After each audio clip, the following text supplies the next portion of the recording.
You might think a hotel is just a place to sleep, a temporary stop on the way to somewhere better. But some hotels, they're not just places, they're traps, echo chambers for the dead. And once you check in, something checks in with you. Here are 3 haunted hotels you should never stay in. And after hearing what happened to the people who did, you'll understand why. Room 409, the Ellensburg Grand, Washington. Ellensburg is a sleepy little town nestled in central Washington, mostly known for its old-time charm and annual rodeo.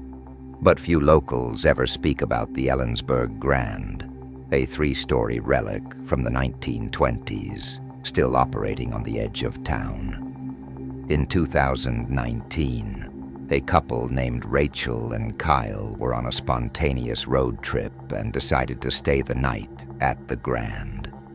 The place was practically empty, which should have been their first warning sign. The receptionist looked nervous when they requested a room, and after a short pause, handed them a key. Room 409. That night, Rachel woke up at 3:13 a.m. to the sound of someone pacing in the room above. But the Grand had only 3 floors. There was no one above them. She shook Kyle awake, and they both sat in silence, listening. The sound was rhythmic, heels clicking back and forth, back and forth. Then it stopped, and suddenly, the doorknob to their room began to rattle. Not gently, violently, as if someone was trying to break in. They didn't sleep for the rest of the night. The next morning, they asked the front desk about it. The receptionist turned pale and quietly said, "You were in 409? I thought they locked that room months ago." Turns out a woman had hung herself in that very room in 1949. Guests who stayed there often heard her pacing. Some claimed she would even crawl into bed next to them.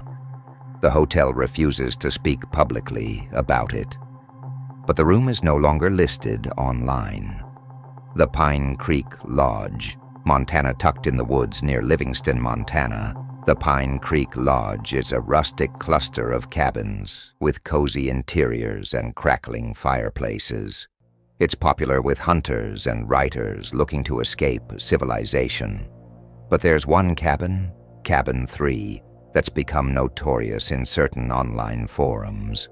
In 2015, an aspiring novelist named Jordan booked a weekend alone in Cabin 3 to focus on writing. On the first night, he noticed something strange. Every time he typed, he felt watched. Not like someone was behind him, but inside the room with him, just out of view. He brushed it off, but by the second night, his laptop began to glitch, typing words he hadn't written. "She's here. Don't look behind you. The window."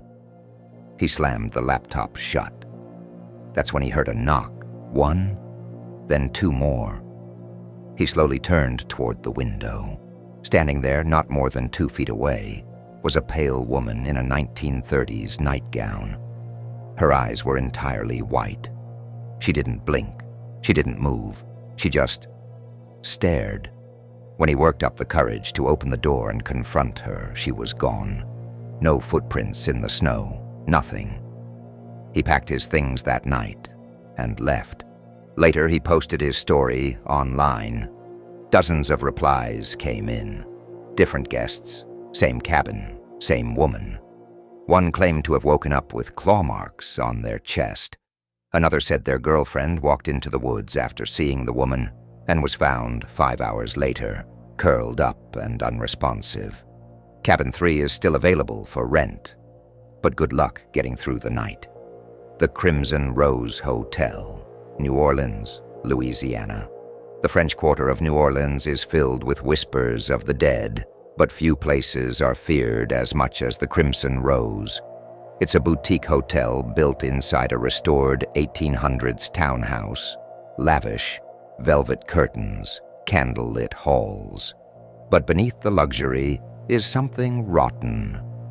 A man named Leon booked a stay there in 2021 after getting a deep discount online. The staff was overly formal, almost robotic, and his room key came with an odd warning: "Do not open the wardrobe after midnight." Leon thought it was some quirky hotel shtick until midnight came. That night he woke to a creaking noise.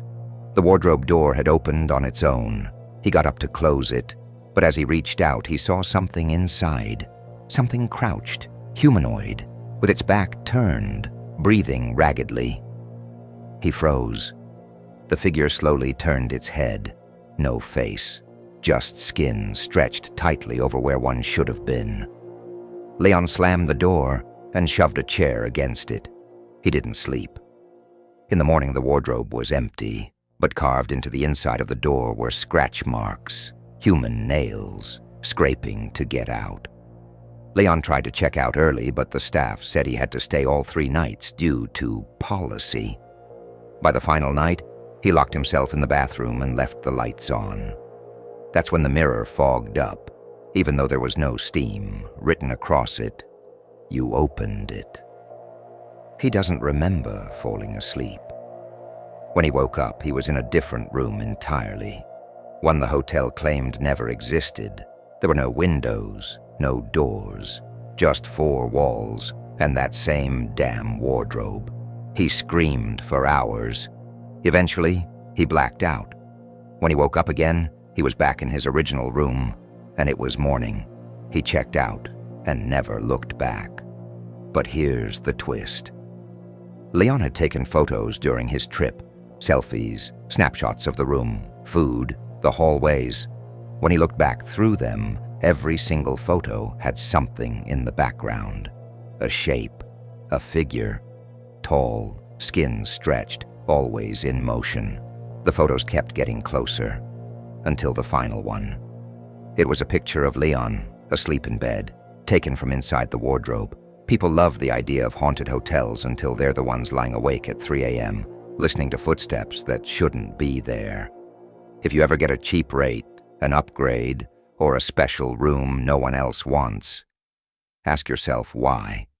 Because some hotels don't want you to stay the night. They want you to never leave.